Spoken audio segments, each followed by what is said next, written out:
Kalasipalya release ಆಯಿತು. ಎಷ್ಟು ಖುಷಿ ಆಯಿತು ನಿಮಗೆ ರಿಲೀಸ್ ಆಗಿದ್ದು? ಮತ್ತು ದರ್ಶನ್ ಸರ್ ಬಗ್ಗೆ ಏನಾದರೂ ಹೇಳಕ್ಕಿದ್ರೆ? ನನಗೆ ಕಲಾಸಿಪಾಳ್ಯ ರಿಲೀಸ್ ಆದಾಗ ಅದು ಯೂಟ್ಯೂಬಲ್ಲಿ ಹೊಡೆದ್ರೆ ಬರುತ್ತೆ ಮೇಡಮ್, ಪಿಕ್ಚರ್ ಹೌದು, ಕುತ್ಕೊಂಡು ನೋಡ್ಬೋದು. ಇಂಥ ಒಂದು ಸಿನಿಮಾನ 400 ರೂಪಾಯಿ ಬ್ಲ್ಯಾಕ್ ಕೊಟ್ಟು ಸಿನಿಮಾ ನೋಡ್ತಾರೆ. ಒಬ್ಬ ವ್ಯಕ್ತಿ 400 ರೂಪಾಯಿ ಬ್ಲ್ಯಾಕ್ ಟಿಕೆಟ್ ಕೊಟ್ಟು ಇವತ್ತು ಬಂದು ಪಿಕ್ಚರ್ ನೋಡ್ತಾನೆ ಅಂತಂದರೆ ಆತನಿಗೆ ಸಿನಿಮಾ ಮೇಲೆ ಅತಿಯಾದ ಗೌರವ.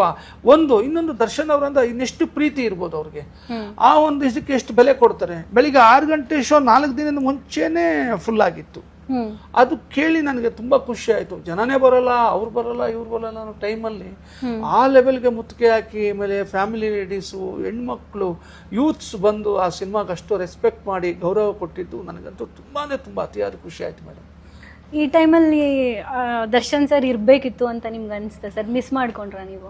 ಹೌದು ಮೇಡಮ್. ನನಗೆ ಆ್ಯಕ್ಚುಲಿ ಒಂದು ಸೀನಲ್ಲಿ ಲಾಸ್ಟಲ್ಲಿ ಕ್ಲೈಮ್ಯಾಕ್ಸಲ್ಲಿ ನಡ್ಕೊಂಡ್ಬಿಡ್ತಾರೆ ಎಲ್ಲ ರೆಡಿ ಆದಮೇಲೆ. ನಂಗೆ ನಿಜ